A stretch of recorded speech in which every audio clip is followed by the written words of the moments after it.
আমি জানো যে আমাৰ অসমখন বিভিন্ন বনৌষধিৰে পৰিপূৰ্ণ। এডাল ফুল ৰুই দিছিলোঁ আৰু তলত এয়া চাওক একদম বনৌষধি গৈছে মানিমুনি আৰু এইবিলাক হ'ল সৰু সৰু মানিমুনি। এইফালে গুণে পানী দিছে গুণ এইগিলা কি হা এইফালেও আছে নৰসিংহ মানে চাৰিওফালে বনৌষধি আৰু এইবিলাক খালে মানে পেট ভাল কৰে বোলে।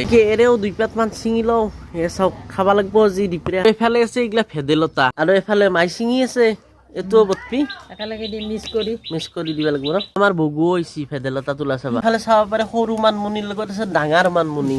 এইটো খাই নেকি মাই? খাই নেকি? খাব লাগিব দেই দিছোৱে মই অলপ অলপ হয় নেকি? এয়া হৈ গ'ল আমাৰ বনৌষধিৰ কালেকশ্যন। এতিয়া এখিনি গোটেই মিক্সিত বটবা লাগিব। একদম মাৰি দিছো মিহি হৈ গৈছে।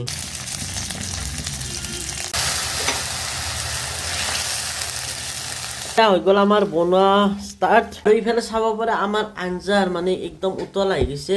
এইফালে চাওক একদম বম উতলাইছে আৰু ইয়াত মাছো দিয়া গৈছে। তো এইফালে মানে আমাৰ আঞ্জা ৰেডি। ইয়াক এতিয়া খাব লাগিব। এতিয়া টেষ্ট কৰি চাওঁ। এয়া চাওক লৈ লৈছোঁ চামুচত।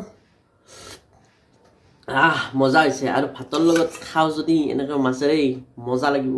আৰু যদি আপোনালোকক খাব বিচাৰে এনেকৈ বনাই খাব পাৰে মানে একদম ঔষধি গুণ থকা আঞ্জা। তো আজিলৈ বাই বাই। যদি ভিডিঅ'টো চাব লাগিছে লাইক আৰু শ্বেয়াৰ ছাবস্ক্ৰাইব কৰি দিব।